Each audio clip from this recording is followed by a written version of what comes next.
కరీంనగర్లో జరిగిన పార్లమెంటు నియోజకవర్గ పరిధిలోని బూత్ విజయ్ సంకల్ప్ అభియాన్ సమావేశంలో బీజేపీ జాతీయ ప్రధాన కార్యదర్శి ఎంపీ బండి సంజయ్ సంచలన వ్యాఖ్యలు చేశారు. సమావేశానికి బండి సంజయ్తో పాటు ముఖ్య అతిథిగా పార్టీ జాతీయ సంస్థాగత సహ ప్రధాన కార్యదర్శి శివప్రకాష్ జే హాజరయ్యారు. కాంగ్రెస్ బీఆర్ఎస్ పార్టీలపై నిప్పులు చెరిగిన బండి సంజయ్ పార్లమెంటు ఎన్నికలను క్రికెట్తో పోలుస్తూ హాట్ కామెంట్స్ చేశారు.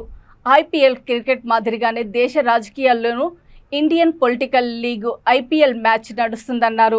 400 స్థానాలతో కేంద్రంలో మోదీ ముచ్చటగా మూడోసారి ప్రభుత్వాన్ని ఏర్పాటు చేసి హ్యాట్రిక్ కొట్టబోతున్నారని స్పష్టం చేశారు.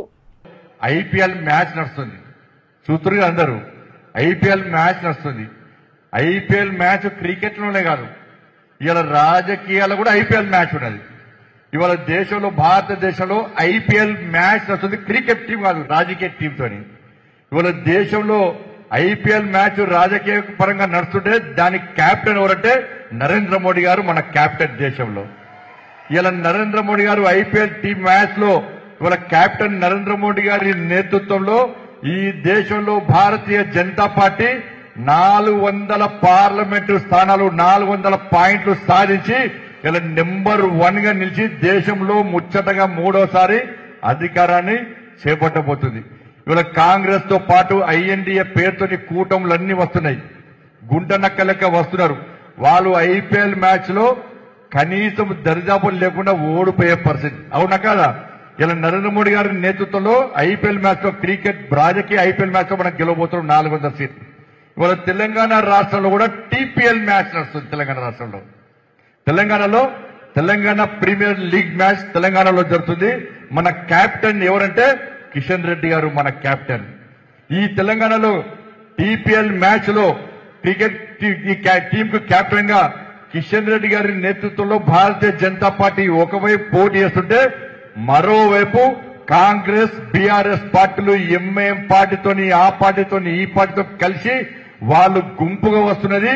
కిషన్ రెడ్డి గారి నేతృత్వంలో భారతీయ జనతా పార్టీ సింహం లెక్క సింగిల్ గా ఈ తెలంగాణ రాష్ట్రంలో పోటీ చేస్తున్నాం. కాబట్టి ఈ తెలంగాణ రాష్ట్రంలో కిషన్ రెడ్డి గారు పక్కా గెలుస్తున్నారు. ఇవాళ కిషన్ రెడ్డి గారి, మోడీ గారి ఆశీర్వాదంతో, మీ అందరి ఆశీర్వాదంతో, ప్రజల ఆశీర్వాదంతో ఇవాళ నేను కూడా ఎట్టి బస్సులో మీ అందరి కష్టార్జితంగా నేను గెలవబోతున్నా. దాంతో పాటు ఇవాళ డీకే అరుణ గారు ఇలా మా పాలమూరులో గెలవబోతున్నారు. ఇలా ధర్మపురి అరవింద్ గారు నిజామాబాద్ లో గెలవబోతున్నారు. ఈటల రాజేందర్ గారు మల్కాజ్గిరిలో గెలవబోతున్నారు. దాంతో పాటు బెదక్ లో రఘునందరావు గారు గెలవబోతున్నారు. ఇవాళ హైదరాబాద్ లో మాధవిలత గారు గెలవబోతున్నారు. దాంతో పాటు వరంగల్ లో ఆరూరి రమేష్ గారు గెలవబోతున్నారు. పెద్దపల్లిలో గోమాత శ్రీనివాస్ గారు గెలవబోతున్నారు. నల్గొండలో సైద్ రెడ్డి గారు గెలవబోతున్నారు.